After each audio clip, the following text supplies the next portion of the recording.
todos, bem-vindos, bem-vindas a mais um episódio de Liderança em Gestão, a série. O episódio de hoje, o episódio 4, fala sobre accountability, a coragem para enxergar a realidade. Te inscreve no canal se tu ainda não fez isso, dá o teu like e os comentários no final do vídeo. Vai ser muito importante para mim saber o que tu está pensando, o que tu está aprendendo a respeito dessa questão do accountability, dessa nossa temporada. Uma das questões, uma das notícias que mobilizou muito a trazer esse tema hoje aqui para vocês, foi uma notícia que saiu de uma pesquisa da McKinsey falando que 70% das empresas não conseguiram fazer uma transformação organizacional durante esse tempo de pandemia. 70% das empresas. Isso é um número bastante relevante considerando o nosso universo e o impacto que as empresas têm na economia dos países. Então, talvez por isso seja um bom motivo para você assistir o vídeo de hoje, porque a gente vai falar de criar coragem para enxergar a realidade, que essa é a primeira dimensão do accountability, que tem a ver com visualizar, que é o see it. Essa dimensão também ela tem uma correlação bastante próxima com 5 competências das 10 competências que o Fórum Econômico Mundial definiu para 2022. Ela tem correlação com o pensamento crítico e analítico, com a solução de problemas complexos, com a liderança e influência social, com o raciocínio, resolução de problemas e ideação e de olho no futuro. A gente está falando aqui de encarar a realidade e agir o mais rápido possível. Então, as competências que se correlacionam a essa primeira dimensão têm a ver com isso, quando a gente fala de um pensamento crítico e analítico, com uma liderança e uma influência social, com resolução de problemas complexos, com de olho no futuro. Aqui a gente já falou exaustivamente sobre o ciclo de vitimização como uma primeira reação quando aparece um problema. A grande decisão é a seguinte: eu permaneço no ciclo de vitimização ou eu saio dele? O que eu faço? Vamos pegar um exemplo, vamos pegar uma situação que muitos de nós nessas organizações a gente passa, né? Porque nós trabalhamos sempre do ponto de vista de atender alguém. Eu sou uma indústria, eu sou uma empresa de serviços, eu sou uma organização não governamental, enfim, eu tenho alguém que usa os meus serviços que eu chamo de cliente. E quem nunca teve problema com clientes? Levanta a mão aí, me mostra, dá um cutuque e diz, quem nunca teve algum tipo de problema com cliente? Uma das estratégias, então, para resolver os seus problemas com os clientes, que as empresas, então, adotam, uma estratégia de marketing, são os programas de fidelização. Eles são ótimos, eu adoro quando eles funcionam. Eles me trazem um prazo mais curto de entrega quando essa compra é online, ele me traz promoções, ele me avisa a respeito de descontos, ele me mostra os próximos lançamentos, as tendências da moda, as tendências de uso, o que está se lendo a respeito de tal assunto, enfim. Ele nos enche de informações, eles são hábeis em poder utilizar a inteligência artificial para mapear e verificar tudo aquilo que eu faço na internet e poder me disponibilizar serviços e produtos para isso, certo? Quando essa experiência é boa, a gente conta para todo mundo, a gente gosta muito, a gente se sente valorizado, a gente se sente feliz, afinal de contas entregaram no prazo, a cobrança deu certo, o produto chegou inteiro, tá tudo maravilhoso, vou começar a usar. Ou até mesmo quando a loja é física. Eu fui até lá, eu tive um bom atendimento, também o produto foi me entregue ou na hora ou no prazo que foi determinado. O processo de compra foi muito bom, a cordialidade, o atendimento, todo mundo bem treinado, ótimo. Adorei toda a minha experiência como cliente, ela foi muito positiva. Mas e se alguma coisa dá errado? Hein? Se alguma coisa não dá certo? Né? Se começam a acontecer problemas de devolução de produtos, rupturas que tendem a mostrar o quanto que o cliente está chateado com a empresa, com a organização, com a companhia, né? O que eles vão fazer com o programa de fidelização? Né? Com a pandemia, as vendas online elas cresceram, era a alternativa que nós tínhamos muitas vezes para comprar. De comida à geladeira, até mesmo um carro, ok? Os problemas com esse atendimento, eles começaram a aumentar e a fidelização começou a causar prejuízos para as organizações. O tempo de uma pessoa que dentro de um programa de fidelização, isso foi uma pesquisa realizada pela Wharton School, identificou que se levava 5 dias para conseguir resolver um problema quando o cliente era um cliente dentro de um programa de fidelização, e 3 dias se ele não era de um programa de fidelização. Então, o que estava acontecendo ali naquele momento? Estava acontecendo um efeito que eles chamaram de boomerang. A própria marca volta para machucar o cliente. E então, essa fidelização era questionada. É só de um lado? Por que só eu? Eu também quero a minha contrapartida. Então, muitos clientes se afastaram de alguns programas de fidelização por não serem mais críveis a eles, aqueles programas. A empresa não estava dando o respaldo. Agora, imagina lá dentro da empresa essa situação acontecendo. Perdemos mais um problema de entrega, mais um problema no pagamento, mais um problema de devolução de produto. Imagina o que está acontecendo dentro da empresa se ela é uma empresa que está abaixo da linha.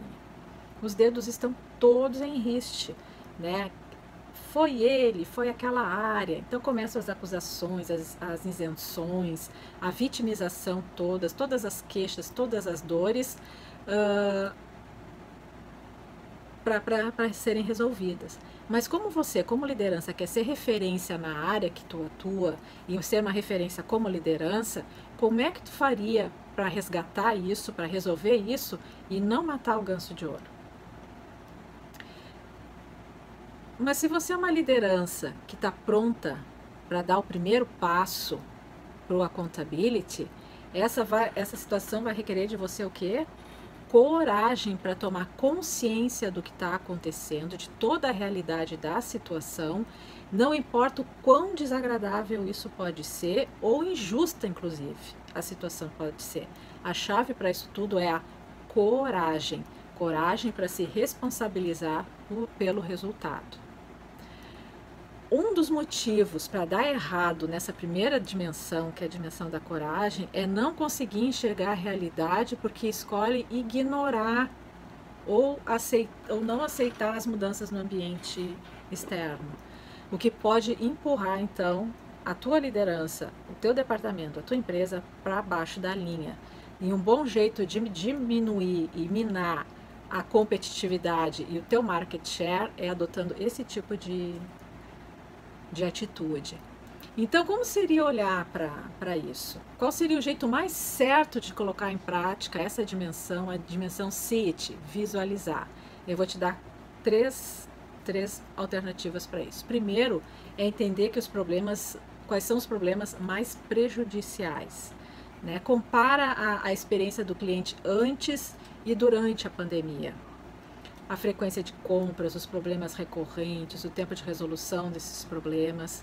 Essa é uma maneira de olhar, é uma maneira de ver, então, e de encarar o problema da experiência do cliente.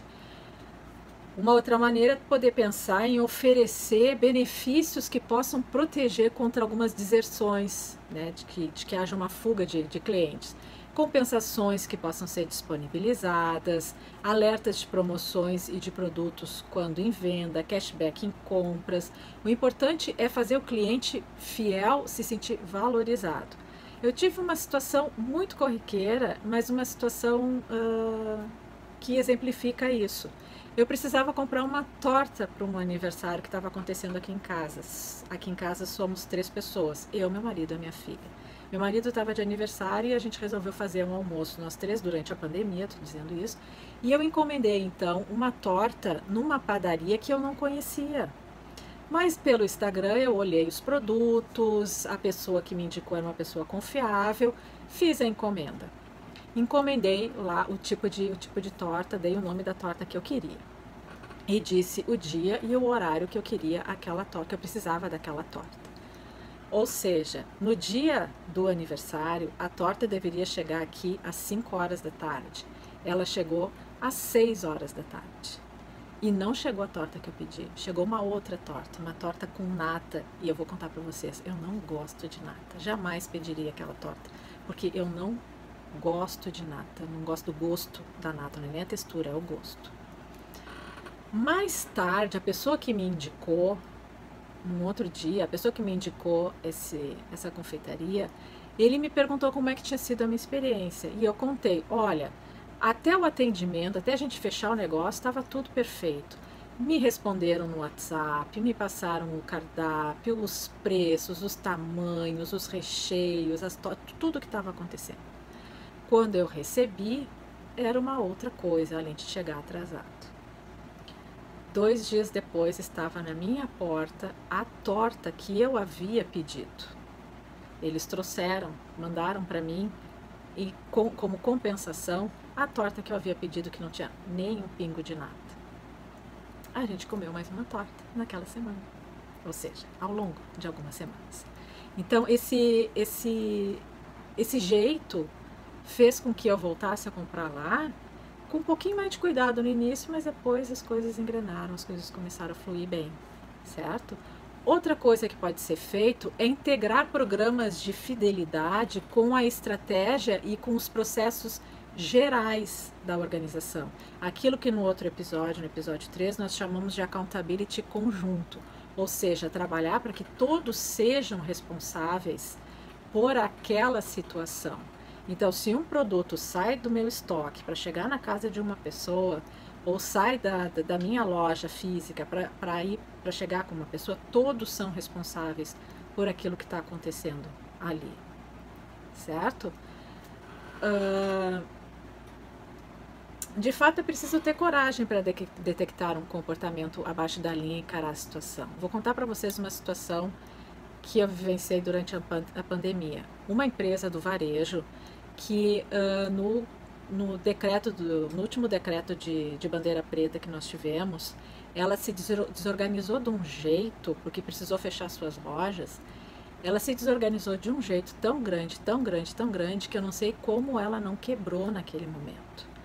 A direção da empresa se desorganizou de tal maneira que ela não conseguia ver uma estratégia de poder dar um jeito naquela situação.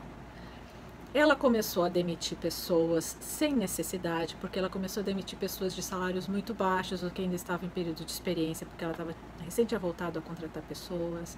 Então não faria diferença aquelas demissões no caixa da empresa. Ela começou um processo de culpabilização, de apontar o dedo e dizer quem eram os responsáveis. A estilista que não tinha feito uma coleção bonita. E eu perguntei, mas quem foi que aprovou essa coleção? Alguém deve ter aprovado. Ela não fez da cabeça dela os croquis e mandou para a produção. Alguém aprovou isso. Né? Então, a empresa era muito na cabeça e muito centrada no diretor, no dono e nos filhos. O que aconteceu? O dono sumiu, e era ele quem decidia muitas coisas, ele que fazia a coisa acontecer muitas vezes. Ele sumiu durante uma semana inteirinha, ninguém sabia dele, e o filho tomou conta. Só que era uma pessoa extremamente sem habilidade alguma de lidar com crise, lidar com pessoas e lidar com negócios. Ou seja, também teve uma debandada espontânea da empresa, pessoas que pediram para ir embora porque não estavam aguentando aquele tipo de comportamento da maneira como estava acontecendo. Em contrapartida, uma outra empresa também do varejo, passando pelas mesmas situações, inaugurando lojas e tal. Lá naquela semana, logo no início da pandemia, eu recebo o telefonema de uma das colaboradoras me dizendo assim: Cláudia, o meu diretor está na sala dele chorando. O que eu faço? Ela estava assustada, porque também ninguém sabia o que ia acontecer. Ela também estava preocupada com ela, se ela ia ser demitida, se o contrato ia ser suspenso, se ela ia entrar em férias, o que ia acontecer com ela. Não estava claro para ninguém isso. Aí eu disse para ela: vai lá, fecha a porta e deixa ele. Logo, logo vai vir uma ideia, vai vir uma solução. Foi exatamente o que aconteceu. Depois que ele ficou um pouco abaixo da linha, e isso é totalmente natural e esperado, ele surge para cima da linha e consegue trazer algumas soluções. Eles passaram a pandemia implantando processos, abrindo lojas, contratando pessoas. Claro que no início eles seguraram um pouco, mas depois então eles começaram a movimentar e a gerar a máquina, e hoje eles estão muito bem e estão fortes. Então, enxergar a realidade significa que alguma coisa precisa ser mudada. É apavorante para algumas pessoas, como o primeiro exemplo que eu dei para vocês. Para o segundo exemplo também foi apavorante, mas ele decidiu não ficar abaixo da linha, ele decidiu ficar acima da linha. Então, por que fazer algo diferente sobre uma situação requer agir um jeito que às vezes a gente não gosta, como correr risco? Às vezes as pessoas não gostam de correr riscos, né? E tentam evitar ou enfrentar a questão ou as pessoas fugindo, acaba fugindo. E aceitar riscos é se colocar acima da linha, é ficar na posição de êxito. E começando a trabalhar as dimensões, e na primeira dimensão, que é a coragem de reconhecer que alguma coisa está acontecendo e que é preciso agir em relação àquilo e seguir todos os passos de accountability. Então, procure estabelecer algumas prioridades para situações. Dá uma contida lá na saída desenfreada de dinheiro, garante lucros para mostrar para a concorrência e para os teus colaboradores, para o teu mercado, que a empresa está mais estável. Desenvolve e implementa estratégias voltadas para o cliente. Não esquece que o teu cliente, ele não é cliente só na hora que ele está comprando. Ele é teu cliente para sempre. Então, o pós-venda nunca foi tão importante nesse momento como foi em outra época. Porque garante que eu fique, que eu me fidelize a ele. Então, se eu recebo no prazo estipulado e o prazo é um prazo mais curto, por que eu vou comprar de outro, que é o que me cobra um frete mais caro e ainda me demora muito para entregar o produto? Então, bola estratégias, pensa estratégias de não só aumentar a tua carteira de clientes, mas deixar com que ela fique, para que haja mais clientes fidedignos à tua marca. Contrata gente boa, contrata gente competente, prepara essas pessoas. Essas pessoas podem ser boas e competentes naquilo que elas fazem. Quando elas começarem a trabalhar na tua empresa, elas não vão ser boas e competentes porque elas ainda não conhecem a tua empresa. Tu precisa mostrar para elas que empresa é essa, como se trabalha aqui, que valores, que princípios, qual é a nossa ética, de que maneira se trabalha dentro dessa empresa aqui. Nós valorizamos o cliente não só na captação, mas também na manutenção dele. A gente trabalha focado na busca de uma excelência competitiva e ampliar o nosso market share. Enfim, como a gente trabalha aqui? De que jeito a gente trabalha aqui? E desenvolve uma estratégia para os teus negócios a médio prazo. Ainda é possível a médio prazo. A pandemia nos ensinou que o longo prazo pode ser uma coisa muito desejada, mas que a gente também pode estar preparado para que algumas situações que a gente passa a enfrentar que não estava programado, precisa ter uma atuação mais rápida, mais ágil, certo? Agora, como você pode reconhecer se está ou não tendo uma atitude de visualizar o problema? Pensa agora. Dentro do teu autoconhecimento, daquilo que tu sabe sobre ti mesmo, tu acha que já sabe reconhecer quando tu está enxergando um problema? Vamos fazer uma autoavaliação. Eu tenho um instrumento que mede exatamente isso, né? O quanto que tu já está conseguindo visualizar o problema e o problema que está acontecendo na tua organização. Pede, se tu tem interesse, pede para mim ali nos comentários da rede onde tu está assistindo, que eu te mando esse instrumento para que tu faça uma autoaplicação e veja se realmente tu está conseguindo aplicar essa visualização ou ainda tem coisas para serem trabalhadas. Se tem coisas para serem trabalhadas, de que forma pode ser trabalhada? Eu vou ficar esperando teu comentário ali pedindo esse instrumento, e eu mando com certeza. Mas agora eu quero voltar. Como que eu posso melhorar isso? Feedback. De novo, nosso velho e bom feedback, que ele vai complementar todo o entendimento sobre a realidade a partir da percepção de várias pessoas, que vai construir um entendimento profundo das mais diversas nuances. Vai ficar mais óbvio para ti se tu tá abaixo ou se tu tá acima da linha, por todas as tuas boas práticas ou práticas de autoconhecimento que tu vem adotando e que as pessoas vão reconhecendo nas tuas ações. Então, aquilo que tu está manifestando, o comportamento que tu está emitindo, vai poder te dizer, pelo olhar do outro, se está acima da linha ou se tu está abaixo da linha. Então, amplia o teu espaço de liderança, te possibilitando traçar novas rotas que vão ao encontro do accountability. É importante para que o líder possa ampliar o seu espaço de liderança. Eu quero trazer para vocês um dado de pesquisa muito interessante, que quem fez coach comigo ouviu isso, porque eu acho muito pertinente, eu gosto muito desse resultado de pesquisa, que é relacionado à liderança. Foi perguntado a trabalhadores no Brasil e em Portugal o que eles esperavam de uma boa liderança, para ser um bom líder. E eles responderam, então, quatro itens, eles deram 4 características, nessa ordem. Primeiramente, o líder precisa ser alguém confiável, a confiança. Eles precisam sentir que confiam naquela pessoa. Depois, o líder precisa ser estável emocionalmente. Não dá para chegar cada dia de um jeito. Precisa ser emocionalmente inteligente para que possa se tornar estável emocionalmente frente às situações. Não se desesperar e não negligenciar situações nas mais diversas. A outra questão é a questão da empatia, a capacidade da liderança de se colocar no lugar da outra pessoa, entender o ponto de vista da outra pessoa, perguntar o que ele pode fazer pela outra pessoa, estabelecendo pontes empáticas. E a quarta questão é a questão da liderança ser calcada em cima da esperança, ou seja, a capacidade da liderança dar um ponto de chegada e ajudar então seus colaboradores a traçarem rotas, planos de como chegar nesse lugar.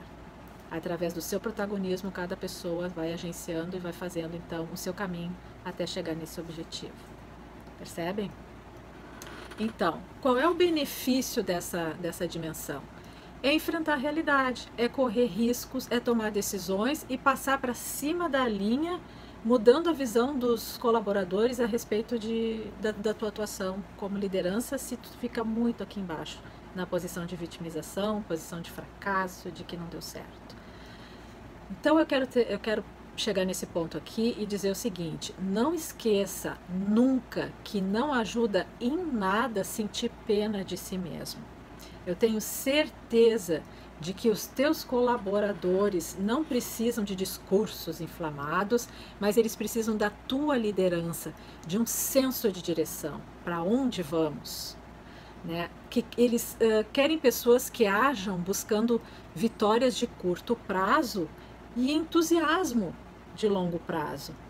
Né? Diz para eles que não tem tempo para ficar procurando quem é o responsável, quem foi que causou o problema. Investe esse tempo definindo o problema. Foca em soluções e foca em ações. Esse é o cerne, isso é aquilo que se diz a respeito da primeira dimensão de accountability. Coragem para enxergar a realidade.